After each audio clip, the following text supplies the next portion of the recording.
build onto this incoming process. And then you can also, at the same time, I know Bonita is still taking notes in terms of the SOPs. It's not you. I'm not doing AI. Na ujue AI huko kwetu mashambani Central. AI inamaanisha kitu kingine tofauti kabisa. When you tell people of a certain age about AI in Central, Dr. Patrick, huko slopes AI. Tuache hiyo. So can we have please reflections? We just go along the line like this in terms of we reflect and we see how can we build onto this place very quickly. Round ya kwanza alafu tutarudi tena. Karibu. Okay, asante. Good morning. My name is Joseph Akole. I work for Second Peace Network for Development. We are based in West Pokot. We are an indigenous organization and we have been there for quite some time now. I know our friends who are present here. At one time we must have met when you come to the ground. And today I have just been told, we have been asked as panelists to share the experiences in regard related to now the multi-sectoral forums that we are envisioning to bring on board. As an organization, we are an indigenous organization. And I know I come from the county that most of you associate with the violence. But from where we stand, we are the most peaceful county.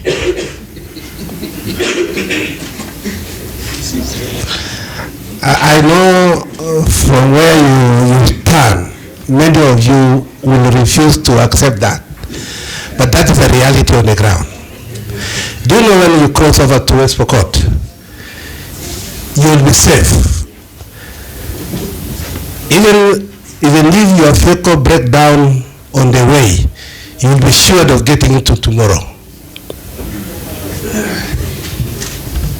But I know when we are seated in Nairobi here, and we are told about the history, the stories that come from West Pokot, that is a creation of the media, and many of you have bought that idea. But we want to reverse things. For us, from where we stand, we have organized that community. We have been there for almost now 15 years or so. And we have organized that community into groups, through women groups, youth groups, and we are transiting them from the perception that many of you have to a community that can actually love to be peacemakers. We have had history that if I tell you today that in West Pokot we have had 23 military operations, but do you know it has not, the 23 military operations since independence have not solved the problem in West Pokot. Rather, it has given us, painted us bad name. The reason is 2023. Just recently, when our own military men decided not to kill the human beings, to kill the animals, do you know it has reversed the gains of the peace that we have made for the last 20 years. Today we are more worse than we would have found out 22 years ago, 2022. Because of that just incident that killing animals. Do you know we love animals more than we love human beings?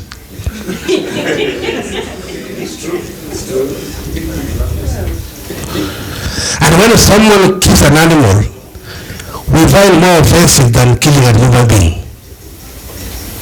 So that military operation killing offended us, even some of us that are peacemakers. We felt so bad. Why kill a food?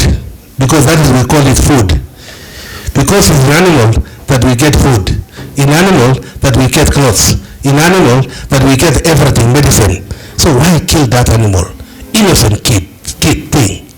So this today we've been asked, I I think this is the most, I find it very unique conversation that we have been having groups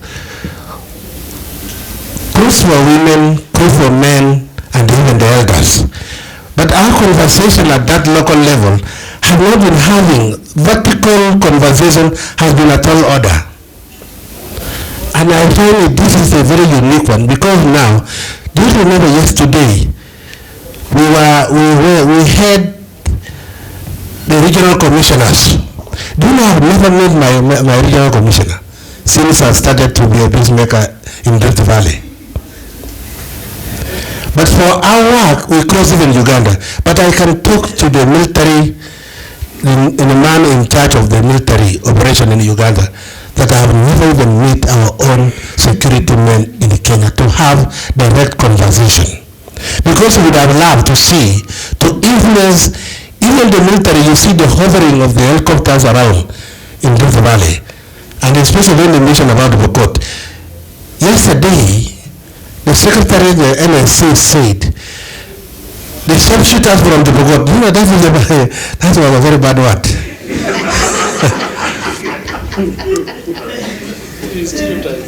That is a stereotype. You can imagine someone who have never been to Bogot. It could be true, out of experience. Do you know we have the most organized young men when it comes to war? They call our military men school boys. Do you know they love to see that they are coming to Rift Valley?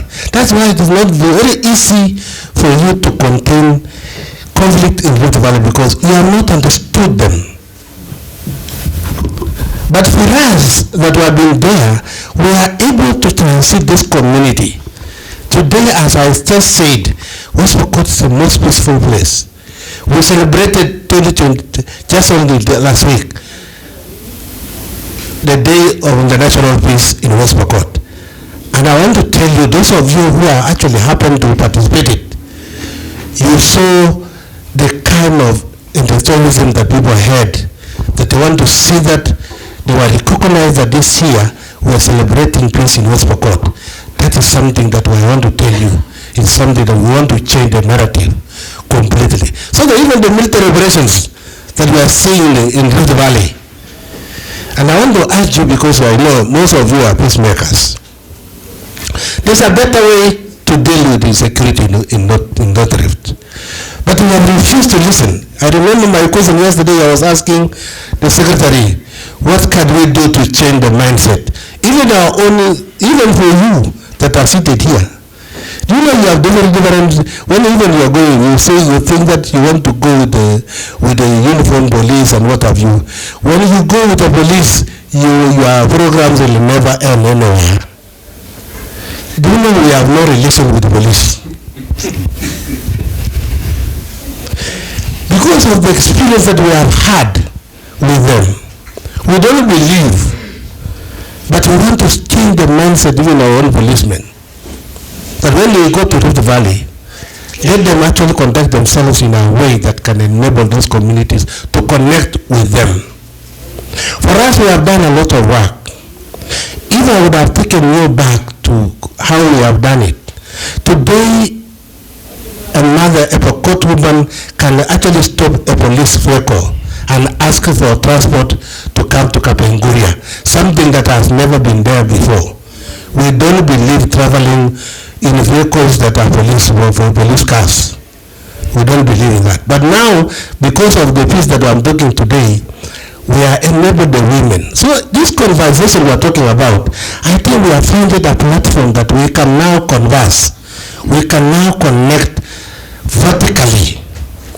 And it's good that this forum is being organized by the Ministry of Interior, which has been our problem. Do you know it's our problem? Sasa, Bwana Kole, very important points you are raising. Lakini ukimalizia, you see these young people that are not involved, that you have said are not involved in the vertical conversations and so on.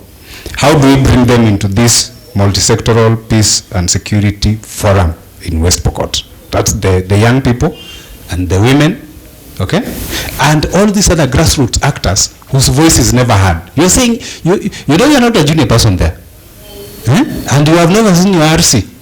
So how do we get you start with the county commissioner, West Pokot, and it goes like that, in the spirit of the multi-sectoral peace and security forum? Yes, when I look at the conversation of the people that are supposed to be in this forum, it gives me some hope. So it depends on how the selection of these individuals, so that now we can begin to bring these young people into the forum where we can have conversation. Because, do you know, even the military operation, we want to influence, we want to tell them, this is not the best way to go. Let's go this way. Because we were able, there were two civil servants that I want to give them credit. There was a disc called Mr. Lungata. Mr. Lungata did something that nobody has ever done in West Pokot. This is a civil servant that we were able to sit down, agree. Do you know in the cabinet, you have heard of cabinet? We were able to remove the criminal from cabinet because of the effort of the Lungata. Because one, Lungata said that let us not criminalize these guys. Let's give them amnesty. Are you able to bring them, and I write them the letters to give them freedom? That's what we did. It only took us 6 months, and the cabinet up to today is silent. There was another policeman called Mr. Salah. He was posted to Takwel. This officer was a policeman, a warrior. We call him warrior. But this is a man that he understood the lifestyle of our people there. Do you know he was not after you as an individual, as the owner of the gun. He was interested with the gun. And Salah uses his intelligence. The moment that he got that he have a gun, he just visited you in the morning and say, I want the gun. And he said that I will not get out of here until you bring the gun. Do you know that guy disarmed that region? I don't know how many guns did they actually got one by the end of. But one unfortunate thing is that huko juu mambo ikatoka huko juu kwamba Salah should be getting out of that place. And that's why we are having a problem with the Ministry of Interior. Okay. Now, nataka tupatie hao wengine chance. So we will come back to you, and we still have some people from Ministry of Interior here. Madam, unasikia hii maneno? Na huko ni kwenu wanaongelea. So let us continue a little bit, and then we'll come back to you, because you have some very interesting contextual grassroots issues that we will come back to, and we see what lessons can we learn. Wacha tusikie hapo. Okay, good afternoon. My name is Aden Abdi. I work with Supreme Council of Kenya Muslims based in Garissa. I'll start my reflection by looking at first the invitation, because when I saw the invitation, and the first thing I could see is this first objective of fostering dialogue and collaboration among different sectors. And somebody who has worked with communities or engaged community and security on around dialogue, I thought I said this is the right thing for us to really engage. When I want to talk about my experience, I want to based on a community that I worked with them from 2019, and I want to show you how that multi-sector can change people's perception, but that does not come like the kind of forum that we are thinking about. Not a forum that you do 1 or 2 days, but a forum that has a long-term implication. There is a place called Modogashin, most of you know. This town is both in Garissa County. Part of it is part Garissa County, and part of it is in Isiolo County. And we have one side Somalis, and we have the other side Boranas. I work with that community from 2019. Not only as SUPCAM, I worked with them as SUPCAM previously, but later on I also used to engage my other colleagues to go and work there. And last week we did our International Peace Day celebration there. And the kind of result that I see there, always something that I can say has really worked. So when I look at this multi-sectoral approach, I try to look at that community, how they work together. Both communities have a ward base, so we have Modogashe ward and Sericho ward. And we worked with very, low level community members, starting from the ACC. So the highest person you have there is ACC from Sericho, and you have an ACC from Modogashe. Working with the peace committees and the community members. So the first engagement we did was on sustained dialogue. The sustained dialogue was a dialogue that we were meeting the community members with the peace actions, with the peace committees and the community twice in a month. So the first thing we did was to just try to see how we can change their perception about crime. Because as we all know, that yes, some of these things start as a inter-clan or inter-tribal conflict, but at the end it ends up to be one or two people are also benefit. Because when animals are stolen, those stolen animals are taken by individuals. And when the police come, I don't know why it has been like that and still like that. When a crime is committed in that area, it's not attributed to a person, but it's attributed to a community. For example, if animals are stolen, you hear Somalis have stolen Borana's animals, and the other way around. So we worked with them to ensure that they change that mindset that crimes are not committed by community, but crimes are committed by individuals. And I think through the engagements, we were able to make them understand and see that these guns that they have it as a community, because we have identified and learned that those guns are community owned. Yes, they are under the custody of an individual, but when they buy it as a community. So we engaged that community for all that time. We did first a session, sustained dialogue, later on just normal dialogues, training of the peace actors, and see if they can work together. Starting from the ACC up to the community, because we have different interventions for every group. We have workshops for the ACC and the peace committees. We had peace actions for the communities, and we have sports and that kind of thing for the youth. But I can tell you that community has worked together to a level that now, for the last 1 or 2 years, you could only hear that any time an animal is stolen in Modogashe, from Isiolo South, they are able to trace and return it back. So now it has just become a tradition that any time an animal is stolen, they talk to their colleagues on the other side and tell them that we have lost this number of animals and it's on your county. Please make sure that we identify them. And they have been successful, I can tell you, to identify most of the animals that have been stolen. So I can see that kind of working relationship that has been between those two ward peace committees under the leadership of the county commissioners, assistant county commissioners. And I think if that can be taken to a higher level, is something that can really work. And when we are doing the International Peace Day, you could see youth, school children, talking about the intervention that we have done, praising the other community, because there normally children see the other community as their enemy. But in the International Peace Day, I could witness school children praising the other community as people who they have lived together and they will have to live together and they have to work together on how they can, bring peace to in the area. So at that level, I can say it have worked, and it can also work at the level that we're looking at, but it should be something that is long term. It's not something that is like, we will start it when there is an issue, and we should have in mind that we have to have sort of a curriculum, because one of the things that we were really focusing on the sustained dialogue was always to ask them what are the issues that connects them and what are the issues that divide them, and see that they have over 80% issues that connect them than 20 issues that are the ones that divide them, and make them to see how they can work against those 20 things that divide them. So I think if it can work in that level, it can also work at the higher level. Thank you. Fantastic. There are some places, ng'ombe ikipita, you are saying an animal, places they go many, zinapita nyingi, lakini ikishapita Dominic tunasema maswanye maswanye. Inasema nini? Sikuona. Maswanye na sijasikia sijaona.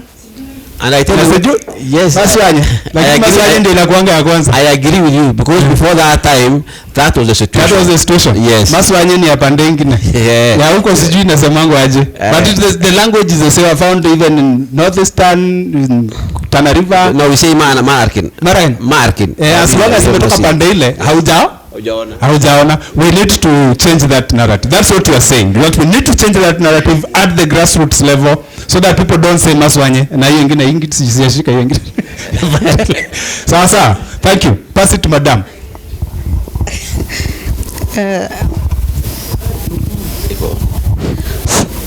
Thank you very much. I will pick from where my brother left and reflect on the multi-stakeholder forums that have been organized by this successive government since 2013. I participated in a similar forum in 2013 elections, and at that time, I think we've mentioned Marwa many times. So Marwa was a county commissioner for Mombasa, and we, at the time when that forum was formed, most of you must have read. That was a moment when we had this crisis of Pwani Sea, Kenya, and there would be no elections in the coast. And if you participate in the election, wewe ni haramu na kichwa chako ni halali yetu. I'm sure Yusuf Mondi understands that. So if you want to participate in elections, you will go away with your head, and that is legit for us. And I think at that time stakeholders were mobilized, and we had very many meetings in the county commissioner's boardroom. And that meeting actually comprised of not just the NGOs, but also brought the religious fraternity. We also brought our council of elders. And suddenly we realized that Mombasa is a city, but we still have council of elders in Mombasa. And the meetings that we did several months along the line were able to do two things. One was making people meet in a very conflicting moment when half of the room was actually supporting MRC and half of the other room was not. At one time we realized we were missing a very big stakeholder, the village elders. So we are having this county level engagement, but then we realized that the village elders were playing a major role in mobilizing for MRC, and the village elders were also supposed to be feeding into the government. And when we mobilized, when we thought that we were missing that, because part of the information that was coming through was you are working against yourselves. Every planning meeting we did like this, I think someone talked about it in the morning, there was an attack in the next night. And part of the early warning that we were able to collect was that village elders were actually supporting MRC. Yet, County Commissioner Mara was so happy that they were feeding information to him. And so every effort was actually useless. And one morning I remember we decided through our early warning system to map out the area, especially of Kisauni, which was a hotspot area. And then we noticed that MRC fellows were actually meeting in the village, in the village elder's house because it was safe. They meet in the open spaces. The police were able to see that, but the village elder, then it was like we are discussing community things. And we decided to change strategy, and village elders were brought to the table. Of course, Maro, the first approach was a threat. Tawatoa hapa kama msemi nyote mtatolewa kesho. Na wewe kwani ni nani unapinga serikali? That threat did not work for us. We even had more recruitment of youth, more mobilization, more, open spaces, engagement of MRC. And until one time we told Bwana Maro, why don't you step aside kidogo? Because Maro was not going to negotiate. Why don't you step aside utuachie huu DCC?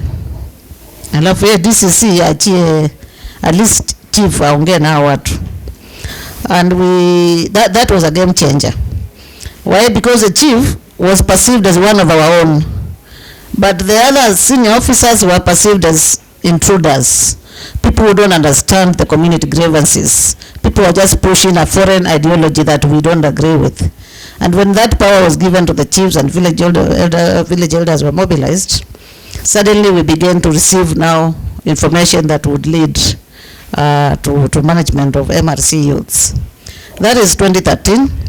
And as you may know, then 2013 was not as bad as it was expected. 2017, the same. The multi-sectoral forum circular like this one is issued, and we get mobilized. Now, after elections, we went home. We were very happy that we managed, and we celebrated, and that was it. We wrote a very good report that we had elections even when the country was looking like there would be no elections. So we were happy, we celebrated. What happens? Government officers were awarded, they were promoted, sisi tukaachwa nyuma. 2017, the same.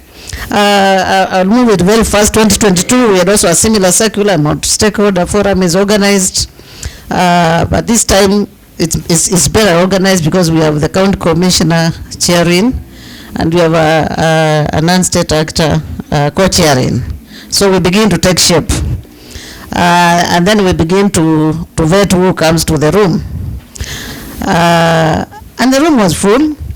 And at that point, people were saying you can only be in the multi-stakeholder forum if you have resources. Ule NGO ina pesa hapa itoke.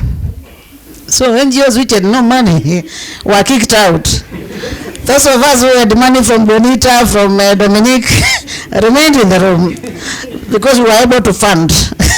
I'm just saying this because I've heard this since yesterday. And if you kick them out, then you realize you're also missing a lot of value. So inclusion for me is very important. Whether you have money or not, there's a contribution that person is bringing. Of course, 2022, you remember Mombasa, Kwale, and Kilifi were mapped by NCIC as very hotspot counties. And Kilifi was actually on the red zone. So we sort of focused our efforts to Kilifi. And together with the county commissioner, we set up a multi-stakeholder forum again. And with the lessons of 2013-2017, I think we were better organized. Everybody played their role. This time we actually got a lot of support from the religious sector. And every religious leader was supposed to preach peace in their church every Friday, in every Sunday, and in the mosque every Friday. And I think that helped a lot because those were spaces we were never utilizing before. Again, we knew that we needed to carry along our elders. We realized that the Council of Elders were very well organized, and we brought them to the table. And that worked very well. An area like Chonyi, we allowed the Chonyi Council of Elders to be the ones to manage the conflicts coming from Chonyi, to handle the youth who were actually, you remember in Chonyi they banned even the police station. And for over 10 years there was no assistant county commissioner because they would not allow any other assistant county commissioner there. So they had to promote a chief to become an SEC then and be able to manage that. So local and indigenous knowledge, local connections worked for us a lot. The question of trust keeps following us all the time. But when we are in a crisis, we have realized that CSOs and government work very closely. And there is a lot of trust. And it's not just about financing, but it's also about the connections that CSOs bring to the table, the trust that they bring to the table, and the fact that they can bridge that gap. We did a lot of sensitization together with IPOA. I don't think we've mentioned them here.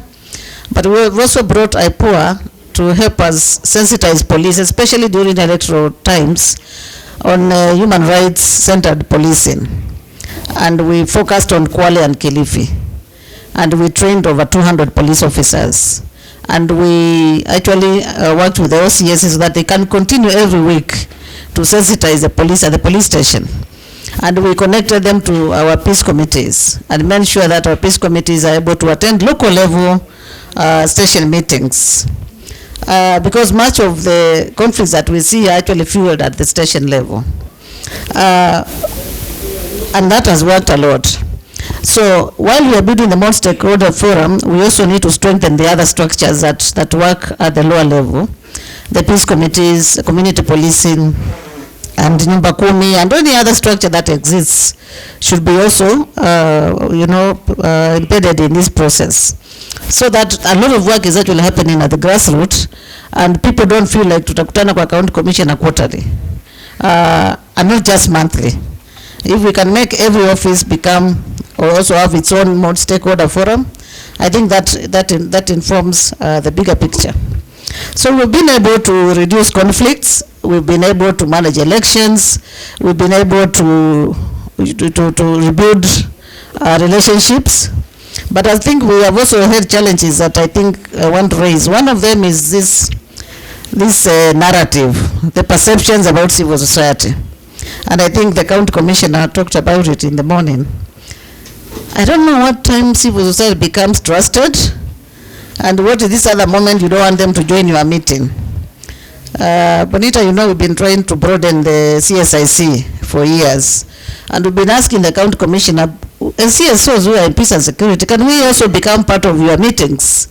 There is information we want to bring to the county intelligence committee meeting and planning. So occasionally we are invited, but then at some point you are kicked out. Hii sasa ni top intelligence. Ni leteni information alafu mtoke. So that feedback accountability mechanism, I don't know whether it's in the SOP that we are talking about, needs to be meant to be very meaningful, because occasionally we are only brought to the table to provide information. After that, ni tokeni sasa ni top security. Then ikiumana huko, then they call you. Ulisema ile kitu ilikuwa wapi? You kicked me out and you still want me to continue providing you with information. We have had moments also when, so that needs to be worked out, meaningful and very strong relationship if we are going to make this sustainable. The other challenge we have had is the question of local ownership. I think if we can make these forums to be owned by the local people, by the local communities, and they see their role as being recognized, very critical. And I can say this because 2022 we worked very hard to make sure that the coast region remains peaceful. And thereafter, as you know, there is always this celebration where Kinamilka give us these medals of honor. Mwalafu mtu anapewa ni county commissioner. Mimi sipewi. Bonita knows I work 24 hours when it's election moments. We run our early warning hub 24 hours. We provide information 24 hours. Even recently we did that. When the president comes to the region, you don't see these faces. They're not invited to that table. And it's very demoralizing.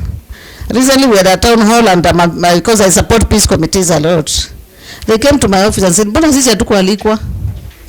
Hatukualikwa kwa town hall, ilikuwaje?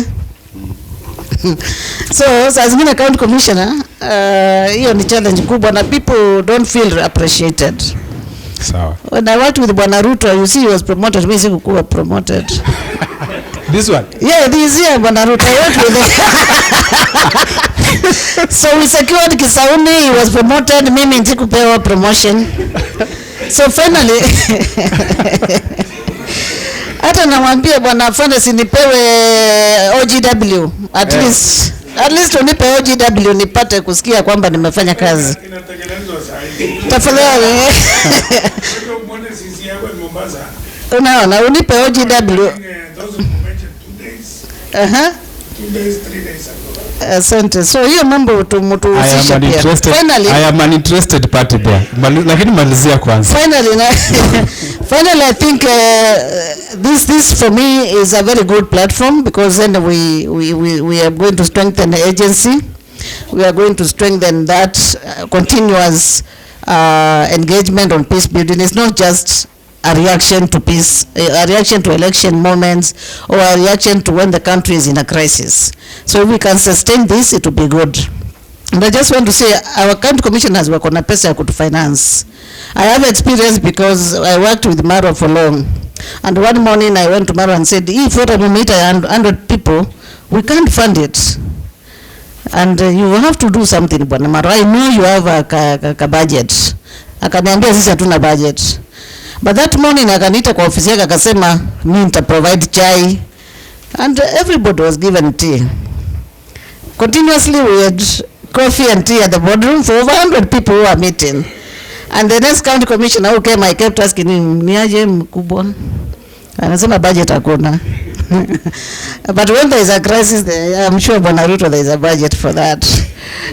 So again, this should not be thrown to the CSOs. I know there is a budget because when you want it, there is a budget for that. If we are honest, we can support each other. So beauty resilience, engaging communities, and more specifically women. I want to finish by saying, and Marwa is here, when we went to formulate the county action plan for Tana River for preventing and countering violent extremism, women were not involved. And we had one woman in the room, only one woman in the room. And as NCTC continued telling people on how they can provide information, the lady kept telling me, I want to speak. So I said, can the lady speak? And somebody talks of the kings, and one king followed me and said, how can you allow the woman to speak? But I said, I'm also a woman and I'm speaking. So let her speak. That lady comes from Langola Simba. And that is the place where the Al-Shabaab have been hiding. She had seen them. They had come to the village. They were buying milk from them. And they had been there for almost a month. And she told me she wanted to talk about it. I told her, don't say, just say you know something and then I will link you with the county commissioner. But she said, no, I want to talk about it. So she spoke about it, and some kings were not happy. Mbona umesema hiyo maneno mbele ya watu? These women should not be involved because they are exposing information in public. And we incorporated her into the CEF. And let me tell you, the Deputy County Commissioner for Tana Delta today knows that woman as one of the most trusted peace monitor that we recruited. So women have a lot to support. Even the recent attack in Tana Delta, that woman and the other women are the ones who provided information, and the County Security Intelligence Committee acted, and they arrested some of those boys. So bringing women is very key. Thank you. Karibu, very pertinent issues that you have raised, especially on the coast. I remember that time Yapani C Kenya, we went there with proactive disclosure of information, translate, and then we are guys from Nairobi and up country, and we are speaking Kiswahili. So translating proactive disclosure of information into Kiswahili was a little bit problematic. And when we tried to tell them what we meant, walisema huo ni usabasi. Huo ni usabasi?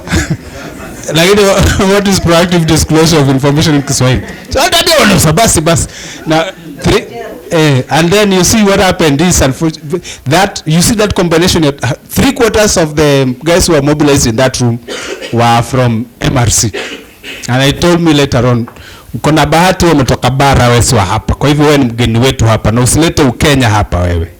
Waliniambia nisilete Ukenya. Na hiyo proactive disclosure of information huo ni usabasi, hawataki kusikia. Anyway, challenges are there, especially in the coast. Even the position of women.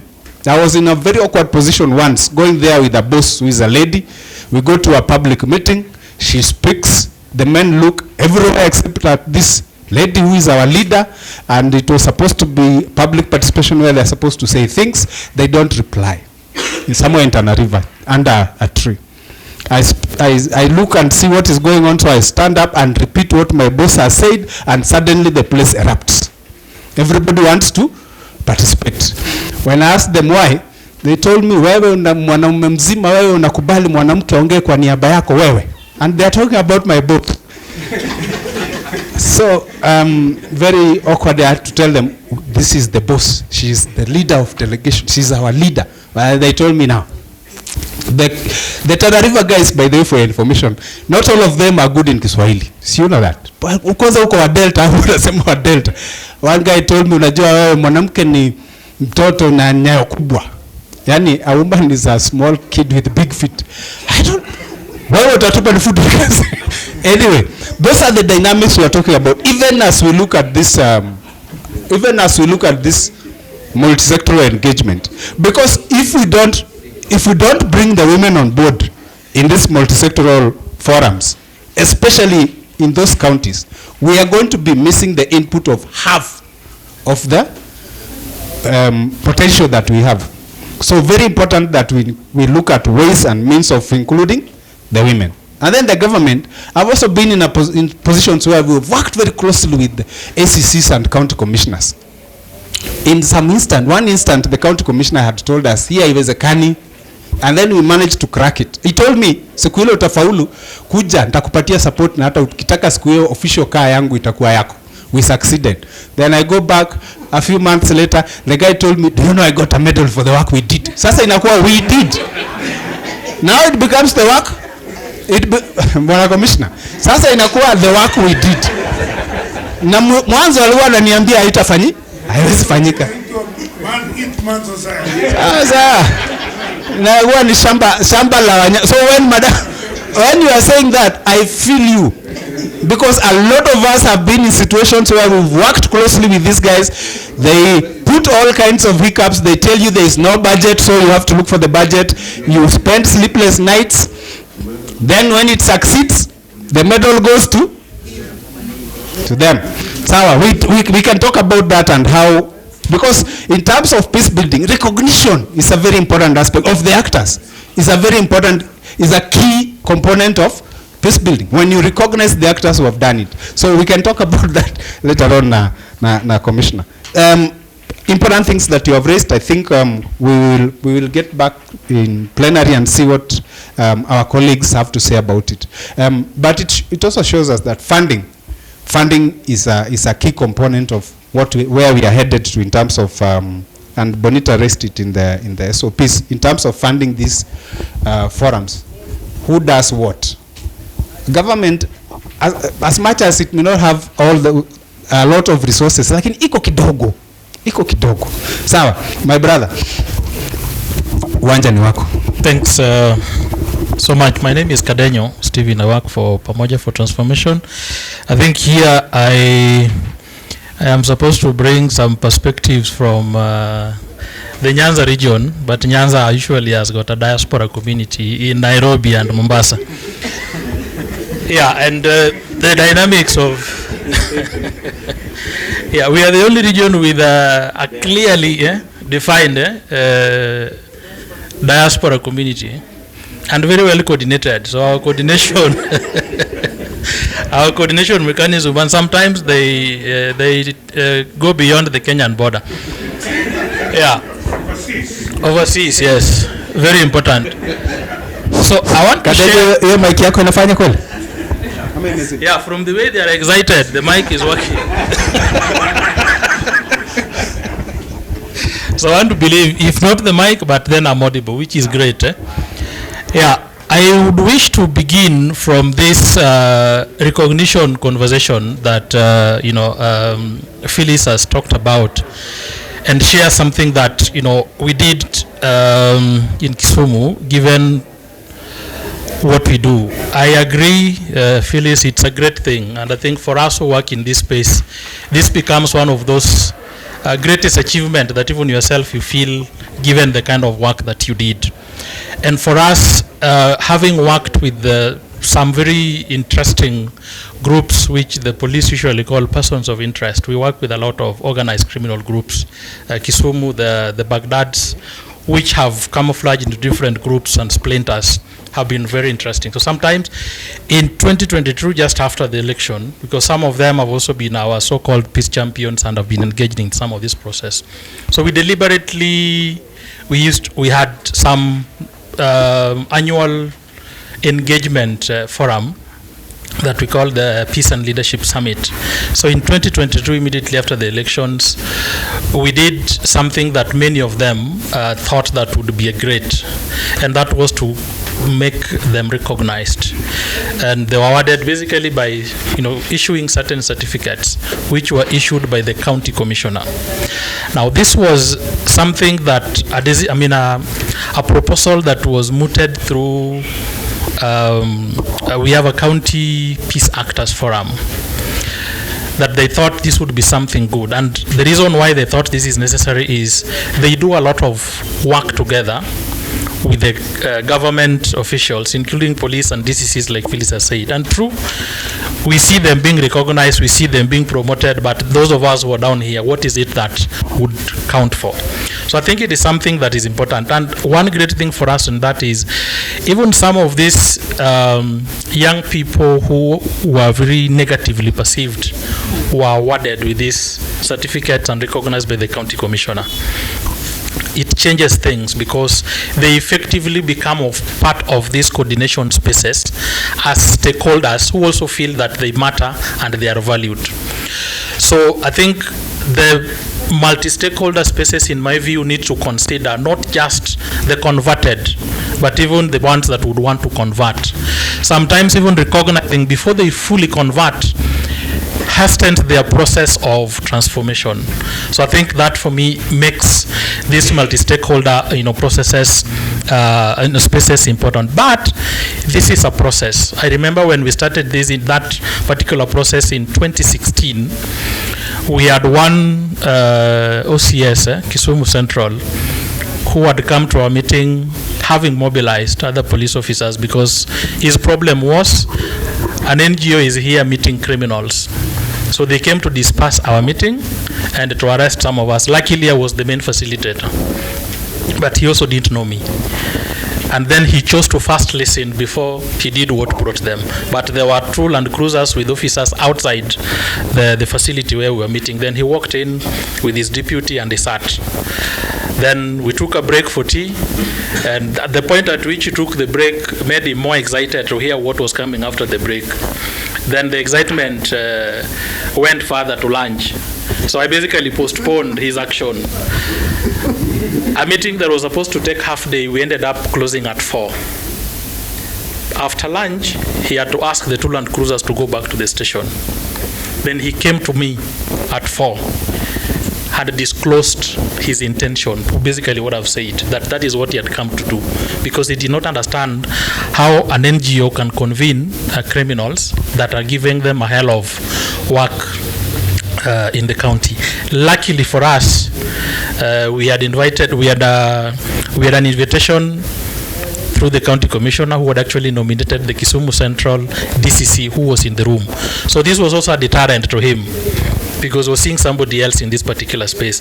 And from that time, this police officer, luckily, he also liked sports.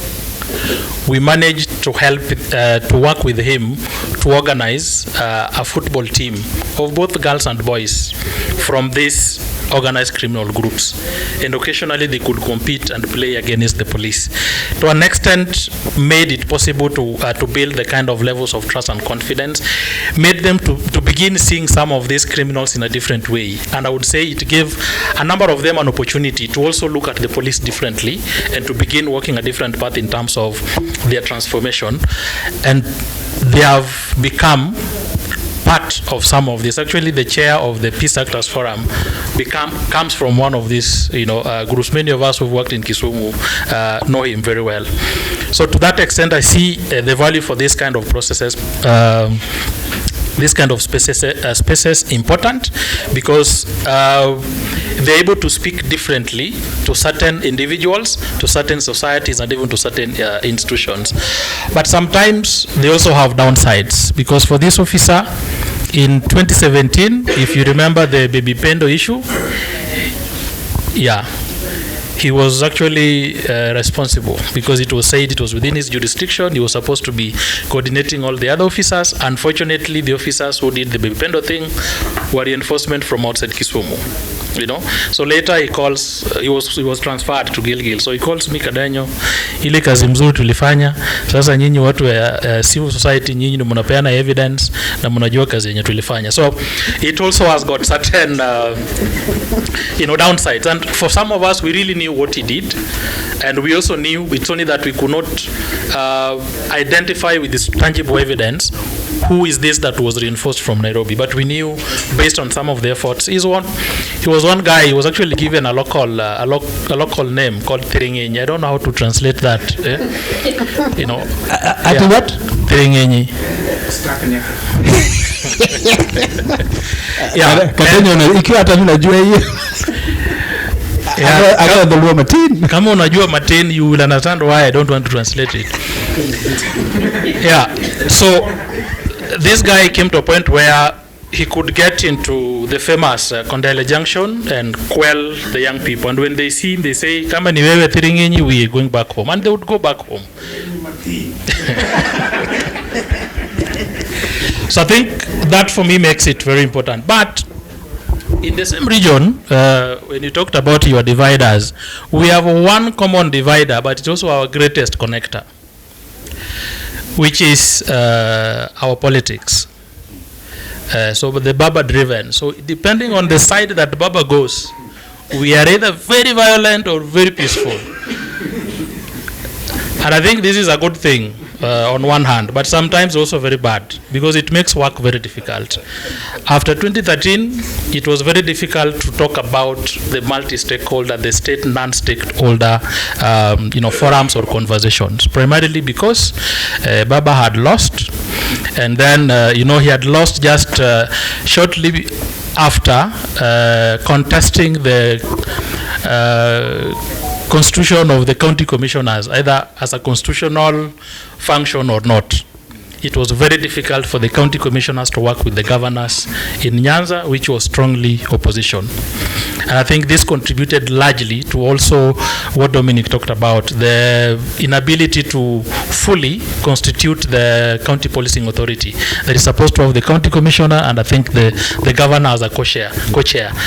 Politics doesn't make it practically possible to work.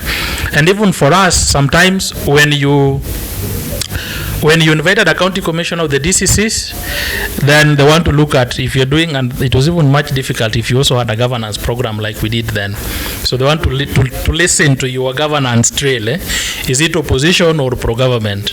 If it is not, then you are told, yo mkutano yenu musiendele. We had a situation where once a DCC told us you can't proceed. Yes, we've received your letter, but you can't proceed with that meeting because it's a political meeting. And we're wondering, how is it a political meeting? Then we went through NCIC, and one of the bishops wrote the same letter, and we were convened in a NCIC facility, and we had the same meeting. So when it was us, it was a political. When it was through a bishop, then it was not political. So I mean, this is also something that for us as a region sometimes undermines our abilities to coordinate. But again, where the Baba factors place, like now we are part of the broad-based government, it becomes almost seamless because stima inalala kwetu na hata pesa pia inalala pandele ingine. So some of this, and to this extent, I say that the national politics for us becomes a connector, because it makes it very, very possible for a lot of engagements that would otherwise not be possible to be done.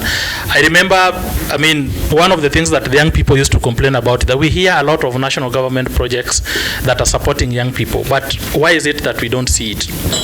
After the handshake in 2013, the county commission actually invited us and said, because we also have got a skills and enterprise development program, through your program, help us to identify some of these young people and help so that we can come and let them understand how they can be able to access some of this. So it's a facility that was there, but because of the politics, even first the young people feel hiyo ni kitu ya serikali, sisi tuko serikali. They don't want to benefit about. Then they also become very wild towards the administrators, and therefore undermines or makes it impossible for them to be able to access some of this. So where it is possible that we have government, civil society and other non-state actors collaborating, it opens up a lot of opportunities in terms of government also being able to communicate whatever it is that the government is doing that many people would ordinarily not be able to understand, and therefore helps to unlock a lot of other things. Allow me to mention a few things in relation to part of what Bonita is supposed to be completing, and in regards to this multi-stakeholder forum. One thing in my view that we need to think about, and deliberately so, is about the anchoring. Because like colleagues have said, and I think one of the DCCs, the one from Western, I don't remember his name, he said, we are not necessarily doing something new, but we must be able to improve on some of these things. I think one misgiving that could undermine the prospects that we've had is the anchorage for this.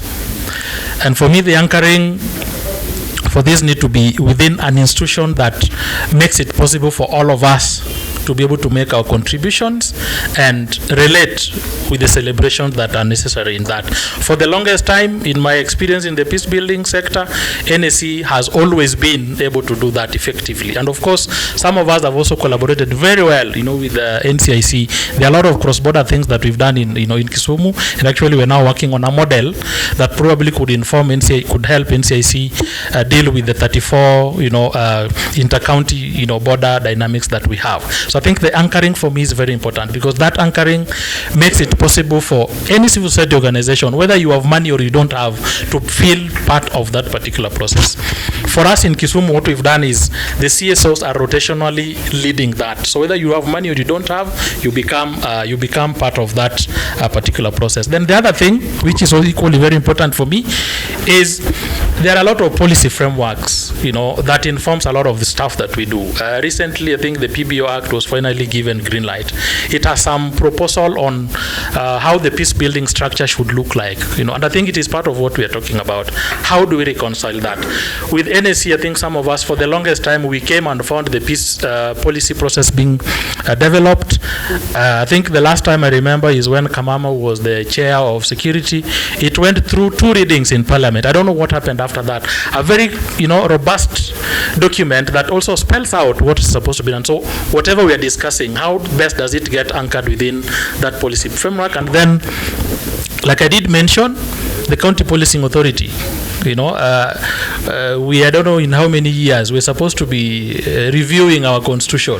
So when that time comes, what do we do? What do we make of the county policing authority? Then we have constitutionally mandated institutions that also do a lot of peace building, NCIC, for example, and even directorates like NSC, the small arms. They also have a legitimate cause to deliver this. So how do we make sure that we anchor such processes within certain, policy frameworks that makes it not a loose, forum, but something that has a very clear mandate. Then lastly, is it possible that we can be more responsive and not reactive? Because I think, like Felix did indicate, we are usually very active towards election. Yet the peace needs transcend election processes. I understand and acknowledge that our electoral processes determine a lot of the peace dynamics in different counties, but with such a forum, we need to go beyond reacting towards political processes, but be very much more responsive and strategic as much possible. And then very lastly, like Phyllis did indicate, we are also the same. Most of our activities or projects are funded by donors. Some of our donors also have got certain conditions that sometimes might not conform to this. I will not mention that which partner, but you can guess. So the guess will be, you take responsibility for your guess. There are some of our partners who have had certain conditions in terms of, for example, being very explicit. We do not allow uniformed officers to be part of your activities. Right? I mean, so you are caught in between, and there's usually a rider in most of our contracts, where there's a conflict with your policy, their policy prevails. That one. And here we are, undertaking an intervention that ordinarily cannot succeed without the involvement of a government officer. When I invite a government officer, like today, the RCs came here and all of them were uniformed. When they told us they're going to join a minister yesterday, we didn't expect. So they have come to my meeting, they're uniformed. So do I tell them, go and dress down, my donor does not allow this? Then, the same donor also wants photos. But it is very obvious when they are uniformed that actually they were involved.